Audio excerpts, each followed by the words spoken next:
Olá, pessoal, tudo bem com vocês? Professora André, de Geografia. Hoje nós vamos resolver alguns exercícios aí para vocês, que contemplam o que vocês estudaram aí da página 13 até 17, né? Conteúdo rochas e minérios.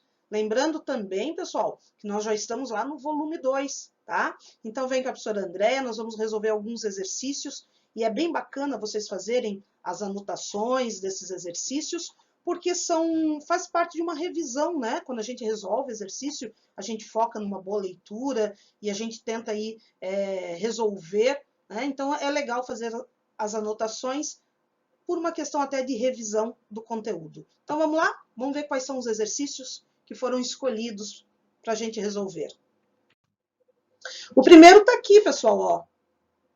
Tá? O que é esse exercício? Ele é um esquema do ciclo das rochas. Tá? Tá aqui o desenhinho, tá? Mostrando o ciclo das rochas. Ok? Vocês viram na aula que todas as rochas passam por esse procedimento, digamos assim, chamado de ciclo das rochas.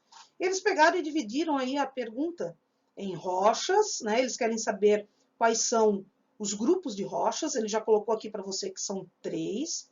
E depois ele quer saber os processos simbolizados aqui nesse esquema pela letra X, Y e Z, para a gente entender como que acontece esse processo aí, tá bom?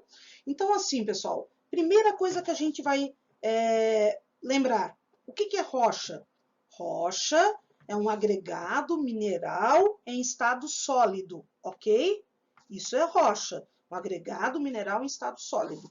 Não pode esquecer isso. A partir daí, esse agregado mineral em estado sólido, ele está dividido em 3 grupos, que são os 3 grupos de rochas. Então, vamos lá a esses grupos. O primeiro está aqui, pessoal, ó, são as magmáticas, tá? Ou ígneas. As rochas magmáticas ou ígneas, elas podem ser intrusivas ou extrusivas. Um exemplo de rocha magmática intrusiva, o granito. Um exemplo de rocha magmática extrusiva, o basalto, tá? Então, as rochas magmáticas ou ígneas vêm aí de magma, ok, pessoal? Então, já está o primeiro grupo de rocha, que são as magmáticas. O segundo grupo de rochas são as sedimentares, tá? As rochas sedimentares podem ser de 3 tipos: rocha química, dendrítica e orgânica. Um exemplo de rocha sedimentar química, o sal. Um exemplo de rocha sedimentar detrítica, o arenito. Um exemplo de rocha sedimentar orgânica, o carvão mineral, né? Largamente utilizado até hoje, carvão mineral. Tá? Então, são as rochas sedimentares. Lembra que essas rochas sedimentares, elas constituem o quê? Bacias sedimentares. E você viu na aula que essas bacias sedimentares, elas são extremamente ricas em carvão mineral e em petróleo, tá? E largamente aí nós temos muitos espalhados pelo território brasileiro. Tá? Então, já colocamos 2 tipos aqui, pessoal, ó. As magmáticas e as sedimentares, tá? Terceiro, são as metamórficas. As rochas metamórficas, elas passam por uma metamorfose, uma mudança. Quando que ela muda? Em alta pressão e alta temperatura, tá? Então, ela passa por uma mudança no processo da estrutura dela, em alta pressão e alta temperatura. Tá certo, pessoal? Então, nós vimos aqui, ó, os 3 tipos de rochas: magmáticas, sedimentares e metamórficas, e vimos que rocha é todo agregado mineral e aí em estado sólido. É bem interessante lembrar, né, um conceito bem simples, mas tenha sempre isso em mente aí, o conceito de rocha. A segunda parte da questão, ele pede aqui para você analisar esse processo do ciclo das rochas. Eu vou começar por aqui, ó, pelo processo do magma, tá? Então, a gente sabe que quando o magma ele está exposto na superfície, tá? Depois de algum tempo, ele vai sofrer um resfriamento. Quando esse magma que foi exposto, houve lá um soerguimento da área, ele foi exposto ao resfriamento, ele vai virar uma rocha magmática, que está aqui, ó, no grupo 1 que nós colocamos, tá? Essas rochas magmáticas, ao longo dos tempos, elas também vão passar por um processo de erosão, por um processo de desgaste, tá? Então, quando ela sofre esse processo de desgaste, de erosão, ela vai perder material, tá? Esse material geralmente vai parar nas áreas mais baixas do relevo, formando aí as rochas sedimentares, segundo grupo, pessoal. Vejam que eu estou fazendo uma interpretação do esquema, tá? De uma forma bem simples, bem tranquila, para você entender. Então, quando forma o segundo grupo aqui, que são os sedimentares, sofre todo esse processo da perda da rocha magmática, né, passa por um processo de sedimentação, de litificação, que é essa aglutinação, essa junção desses minérios, né, com o passar do tempo, formando aí imensas bacias sedimentares, tá? Aqui, pessoal, ó, nessas rochas sedimentares pode acontecer, pode sofrer um soerguimento ou sofrer um aumento aí, ó, nesse processo, um aumento de pressão e temperatura, tá? Aí vai criar o que aqui? O terceiro grupo, que são as metamórficas, tá? Essas metamórficas, elas entram em fusão, tá? Podem entrar em fusão quando? Quando uma placa tectônica, ela entra em uma área de subducção, né? Uma placa mergulha e vai fundir, né? Vai virar esse material aí pastoso, tá? Então, o que vai acontecer aqui? Uma fusão de material e vai voltar aqui para o início. Então, é um ciclo, tá? Onde nós vamos ter aqui, ó, no X, erosão, que é o desgaste sofrido pela rocha. O Y é uma fusão, quando as rochas se tornam magma, e o Z aí, toda essa metamorfose, essa transformação aí que acontece, né, que ocorre em razão das altas pressões, temperaturas, às quais as rochas são submetidas e determinadas, né, em determinadas situações. Então, um exercício que vale a pena você fazer uma boa leitura, uma boa interpretação, ele é um exercício simples, ele vai trabalhar com toda essa questão do ciclo das rochas, mas ele é um exercício fundamental, pessoal. Quando a gente fala de rochas, a gente tem sempre que entender todo esse processo do ciclo das rochas aí, tá bom? Então, faça as anotações, tá? Preencha aí, escreva no seu caderno a resposta e observe melhor aí, faça uma boa leitura desse esquema. A segunda questão, pessoal, na página 26, é o número 6, tá? A número 6 vai complementar a primeira parte da questão anterior. Então, vamos à questão número 6.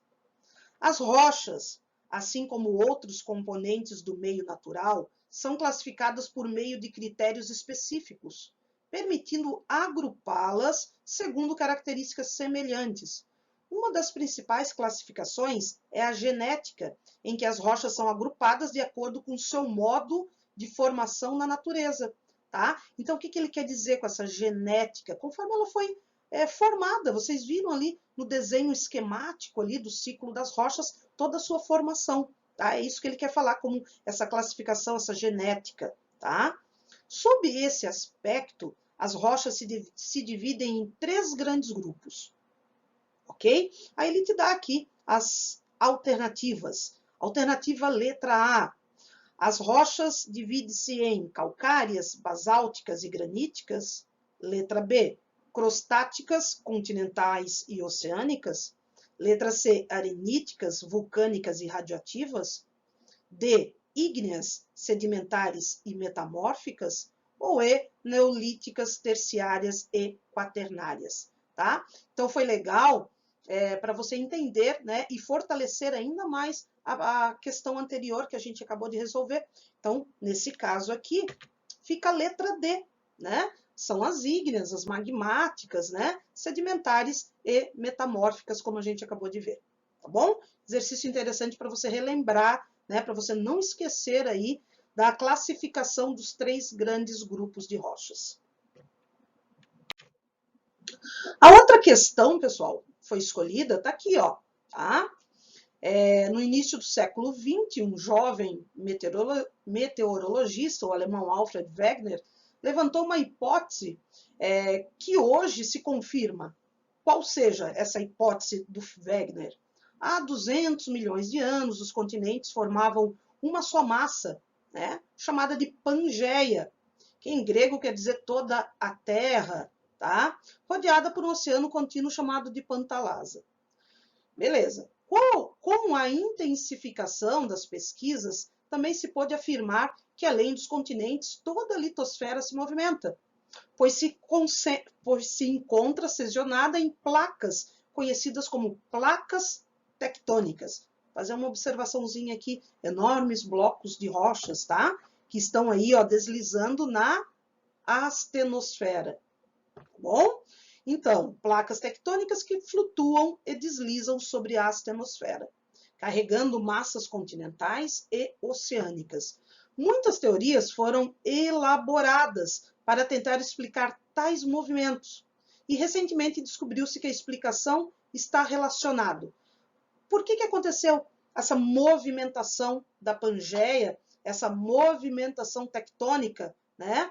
Que foi o Wegener, ele mostrou toda essa separação, mas ele também não conseguiu explicar, né, o porquê que separou. A gente não entendia, a gente sabia que tinha ali a Pangeia, foi fragmentando com o decorrer do tempo, vocês podem observar isso na tabela geológica do seu material, mas a gente não entendia aí como, tá? E nos últimos anos aí nós descobrimos o que aconteceu. Então vamos às alternativas. Letra A.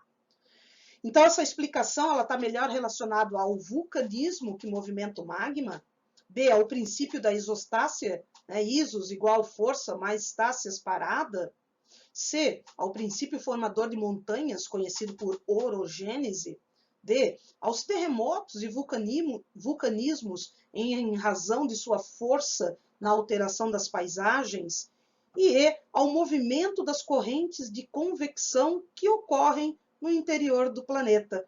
Essa aqui, pessoal, ó, a letra E, né? Ao movimento das correntes de convecção, que eu mostro aqui nesse esquema, nesse desenho que tem aí no seu material. Correntes de convecção de magma no manto. O que é isso, pessoal? É um intenso calor do núcleo, tá? Que vai fazer esse material, ora ascende, né? E ora descende esse material aí. Isso que causam aí o deslocamento dessas placas tectônicas, né? Até então nós não sabíamos explicar o porquê desses deslocamentos. Agora a gente já sabe que esse material, ó, esse material contínuo, né, do calor do núcleo, inclusive ele vai mostrar um esqueminha aqui para vocês, onde as placas convergem, uma placa resfriada é arrastada sobre a placa vizinha. A matéria quente do manto ascende, levando as placas a se formar e divergir, tá?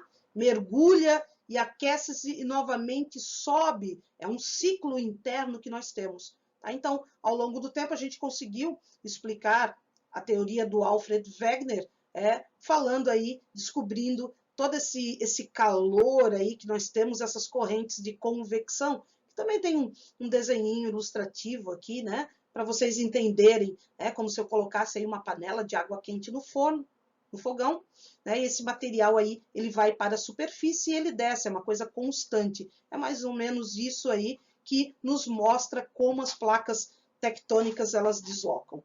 Ok, pessoal? Então, façam uma boa leitura desses exercícios, façam as anotações. Nós temos outros exercícios aí bem interessantes no material para você fazer, tá? Lembra que isso é importante porque é uma revisão para vocês, ok? Muito obrigada pela atenção, levo um abraço meu aí, até a próxima.